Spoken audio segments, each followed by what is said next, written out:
Welcome to another deep dive today. We're going to be exploring the film Lady Bird. Oh, nice. But not just by watching it. We're going deeper, into the actual shooting script itself. Sounds fun. We'll also be using the film's Wikipedia page to pull in some context, like around things like the critical reception and even Greta Gerwig's thoughts about possible sequels. Wow, Greta Gerwig's thoughts. This is great. If you think you know Lady Bird, get ready for a whole new perspective. I think you're going to be surprised by how much reading a script changes your perspective on a film. You're getting a peek behind the curtain, seeing the bare bones of the story and the characters. Before all the glitz and glamour of the final production. Okay, so let's set the scene. For those who haven't seen Lady Bird recently, it's the story of Christine McPherson, who insists on being called Lady Bird. Yeah. Right off the bat, that tells you something. Okay. It's 2002 in Sacramento, California. Lady Bird is in her senior year of Catholic high school. She's got a turbulent relationship with her mom, Marion. Right. And she's desperate to escape what she sees as a mundane life. The whole movie is about that yearning for something bigger and that messy journey of self-discovery. And reading the script really brings out the nuances of those relationships, especially between Lady Bird and Marion. Right. Take that opening scene where they're driving home from a college tour, both of them in tears. After listening to the Grapes of Wrath audiobook, Lady Bird wants to put on some music. Sure. But Marion says, let's just sit with what we heard. You can practically feel the tension between them right there in the dialogue. Marion wants this deep connection, but she also wants to control things, which clashes with Lady Bird's independent spirit.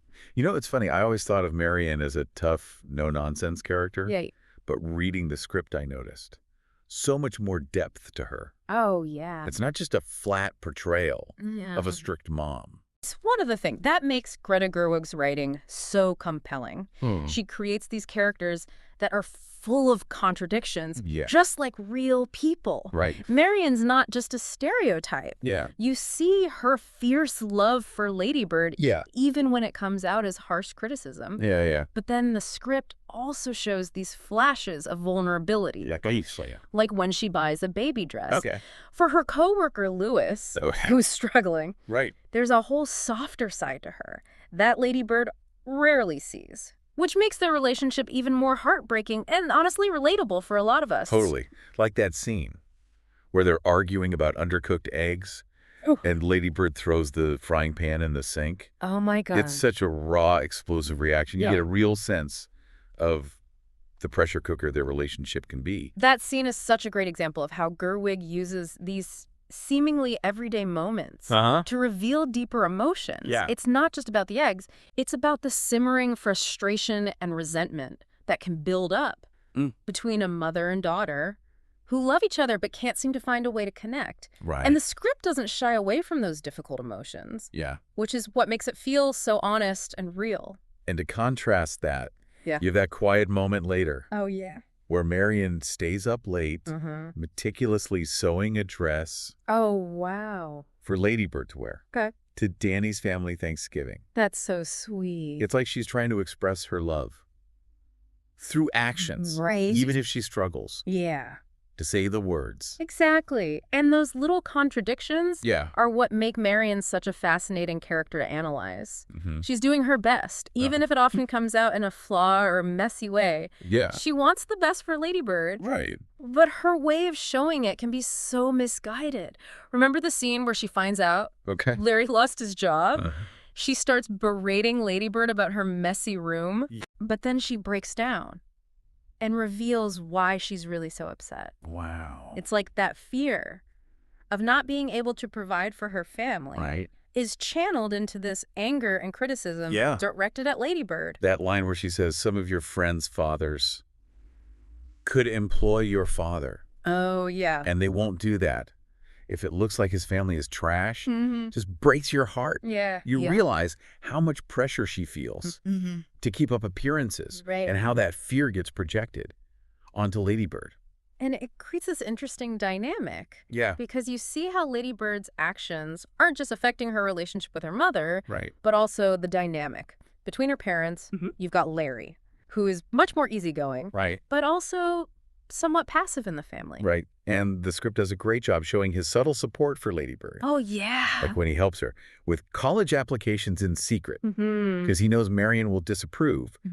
It's these small gestures that speak volumes about their relationships. It's almost like he's walking on eggshells around Marion, trying to keep the peace while also supporting his daughter's dreams. And Lady Bird is caught in the middle of all of this, trying to figure out her own path while navigating these complex family dynamics. That's what makes the script so compelling. Right. It reveals all these layers of complexity that you might miss. If you're just focused on the plot of the movie, it makes you think about these characters' motivations and how their individual struggles play out within the family. Absolutely.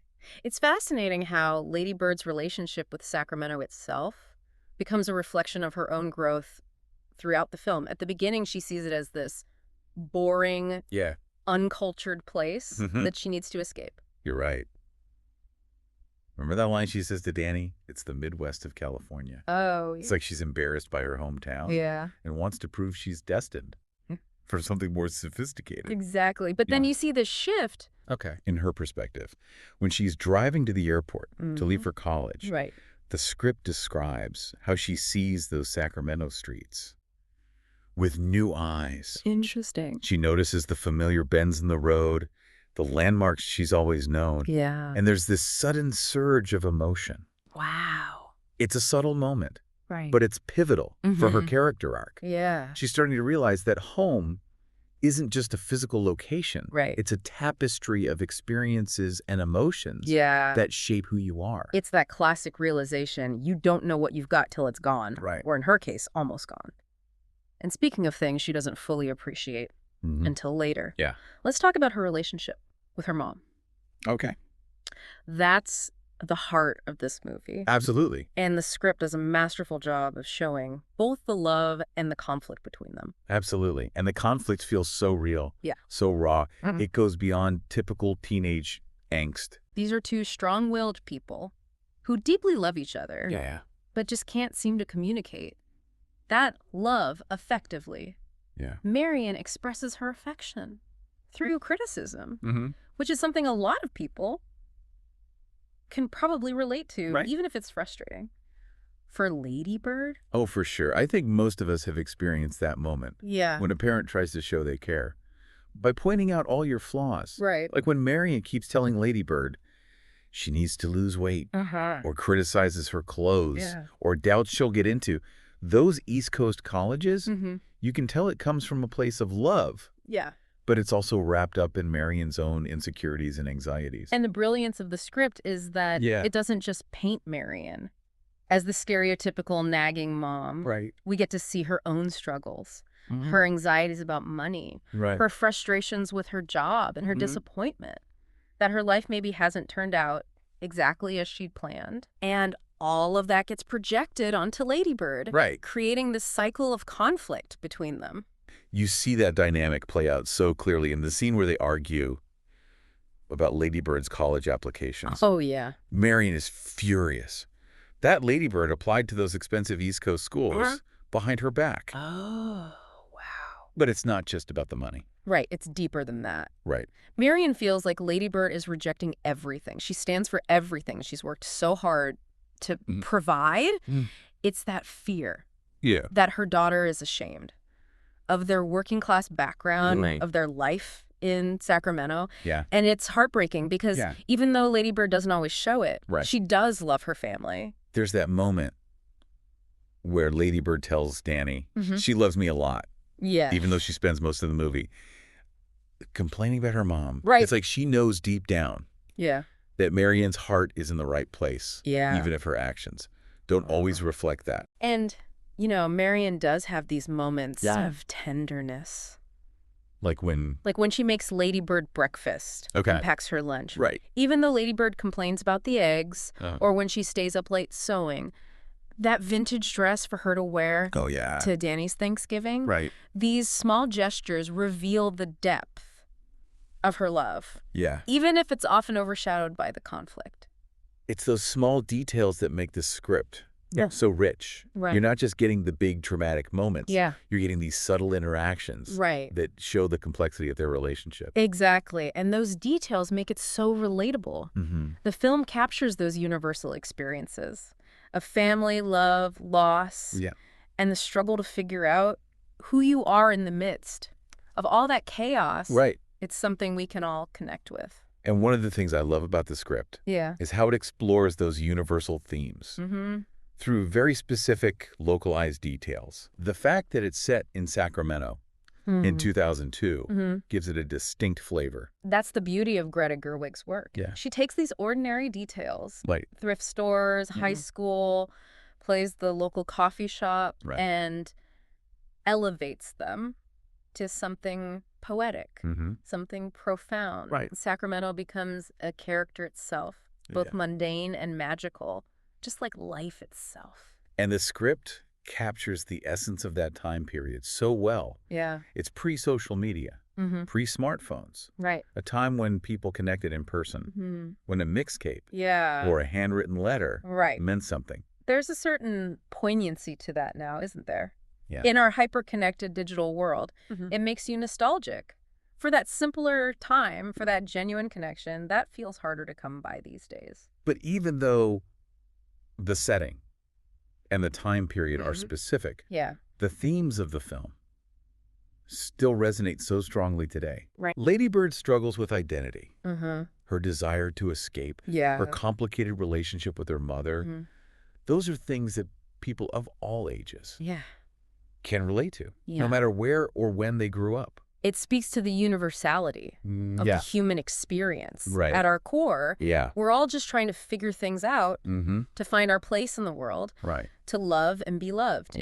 And Lady Bird captures that beautifully. But we're not done yet. Yeah. We still have so much more to unpack. Oh, right. Like Lady Bird's rebellious side and that pivotal scene where she throws Mr. Bruno's grade book in the trash. Oh, wow.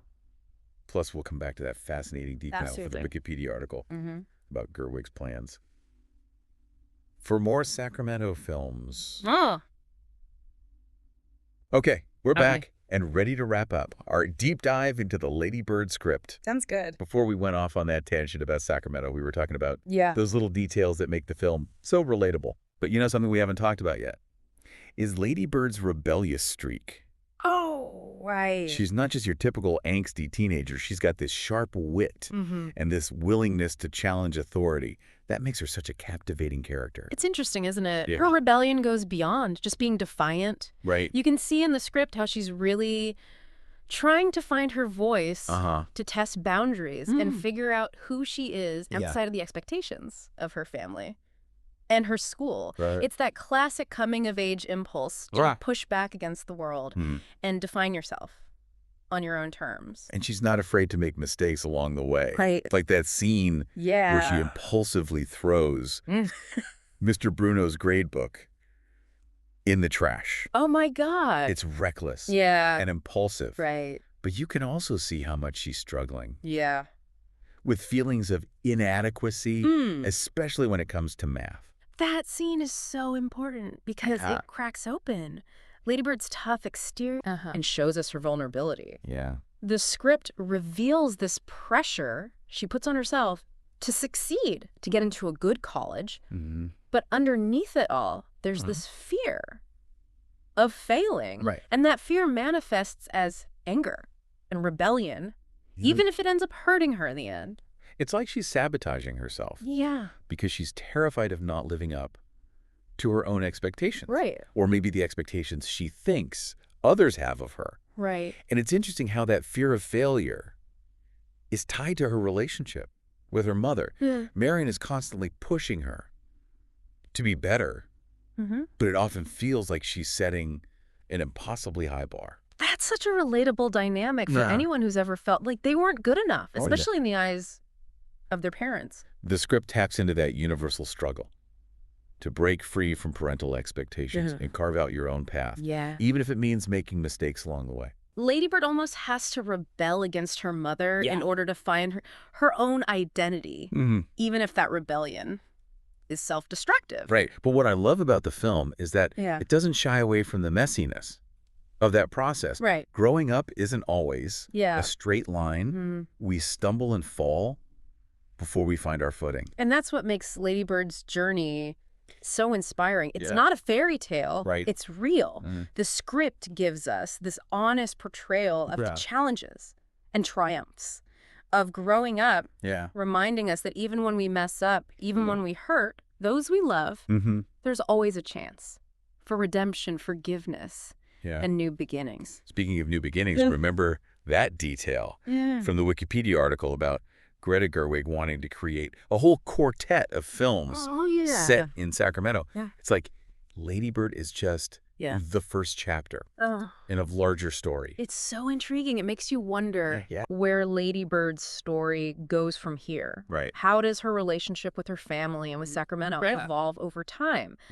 Maybe we'll see her come back to Sacramento after college with a newfound appreciation for the place she once longed to escape. Or maybe we'll get to see the stories of other characters in her world unfold, adding more depth to this portrait of life in Sacramento. The possibilities are endless. Right. And it speaks to the depth of Gerwig's vision. Her ability to create this world that feels so real, so lived in, that you just want to keep exploring it. See what happens next. Exactly. She's planted a seed with Lady Bird, and now we're all waiting to see what blooms. Right. That's the mark of a truly great storyteller, the ability to leave us wanting more, to spark our imaginations, and invite us to continue the conversation even after the film ends. So what does this all mean for you, listening to this deep dive? Well, we hope you've gained a deeper appreciation for the artistry of the Lady Bird script and how it reveals the inner lives of these characters. Right. We've explored these universal themes of family identity and that search for belonging. But maybe it's also sparked something more personal for you. Maybe it's made you think about your own journey, your relationship with your hometown, or the people who have shaped who you are. If this deep dive has made you want to revisit the film, we encourage you to do so. But this time, pay attention to those details, the nuances you might have missed before. Really listen to the dialogue, observe the characters' expressions, and see how all those seemingly small moments come together to create this incredible story. And here's one final thought to leave you with. Okay. What if Lady Bird never left Sacramento? What if she had chosen to go to UC Davis? Right. Instead of that East Coast college. How might her life have turned out differently? That's a good question. Would she still have found her voice, her independence, her sense of self? It's a question that stays with you, reminding us that our lives are shaped by the choices we make, big and small. And that even the paths we don't choose can teach us valuable lessons about who we are. As we wrap up this deep dive, we want to encourage you to explore the shooting scripts of other films that have resonated with you, sparked your curiosity or challenged your perspective, as we've discovered today. Delving into the behind-the-scenes world of a film can be just as rewarding as watching the final product.